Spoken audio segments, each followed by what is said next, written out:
প্রথম থেকেই দর্শকদের মন জয় করে নিয়েছিল পরিণীতা। টিআরপি রেটিং এ প্রথম থেকেই 1 নম্বরে ছিল। জি বাংলার 8টা স্লট মিঠাই এর আগে বহুবার বেঙ্গল টপার হয়েছিল। পরিণীতাও সেই জৌলুস বজায় রেখেছে। মাঝে কয়েকটা এপিসোড দর্শকদের পছন্দ হয়নি, তাই প্রথম 5 থেকেও ছিটকে গেছিল, আবার নিজের ছন্দে ফিরে এসছে। আগের সপ্তাহে প্রথম স্থান দখলের পর এ সপ্তাহেও দ্বিতীয় স্থানে আছে। এতদিন পরেও মিল হলো না গল্পের নায়ক নায়িকার, তবে পারিবারিক ঝামেলায় তারা একে অপরের পাশে থাকেন।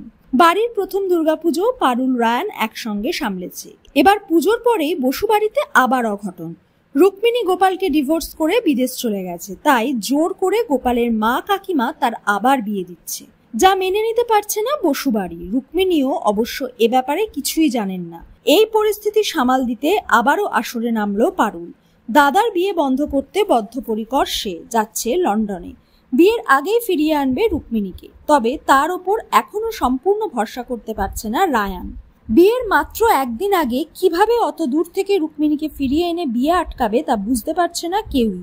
এদিকে দেখানো হচ্ছে রুক্মিণীও গোপালকে ভালোবাসতে শুরু করেছে। নিজের অনিচ্ছায় শাশুড়ির কথাতেই কিছুটা ডিভোর্স দিয়েছে গোপালকে, তাই রুকুয়া হয়তো গোপালের বিয়ের আসরে ফিরে আসতে রাজি হবে। কিন্তু প্রথমবার একা লন্ডনে গিয়ে পারুল কি পারবে সবকিছু সামাল দিতে, নাকি নতুন কোনো বিপদে পড়বে? তার জন্য দেখতে হবে পরিণীতার আগামী এপিসোডগুলো।